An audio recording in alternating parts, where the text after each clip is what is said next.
ഇന്ന് നമുക്കൊരു tender coconut ice cream ഉണ്ടാക്കാം. എന്താ റെഡിയല്ലേ? ഈ ഇളനീർ വെള്ളത്തിന് ഒരു പ്രത്യേക ടേസ്റ്റ് ഉണ്ടാവും അല്ലേ? ഇത്രയും വെള്ളം ഞാൻ മാറ്റി വെച്ചത് ഒരു പുഡിംഗ് ഉണ്ടാക്കാമെന്ന് വിചാരിച്ചിട്ടാണ് കേട്ടോ.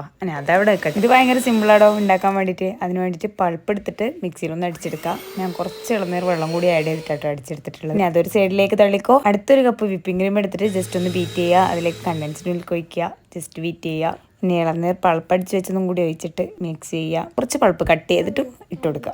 സെറ്റ്. ഇനി നമുക്കൊരു കണ്ടെയ്നറിലേക്ക് മാറ്റാം. ഇതുപോലെ ഒന്ന് അടച്ച് വെച്ചിട്ട് ഫ്രീസ് ചെയ്യാൻ വെക്കാം. ഒരു ഓവർനൈറ്റ് മൊത്തമായിട്ട് ഞാൻ വെച്ചിട്ടുണ്ടായിരുന്നു കേട്ടോ.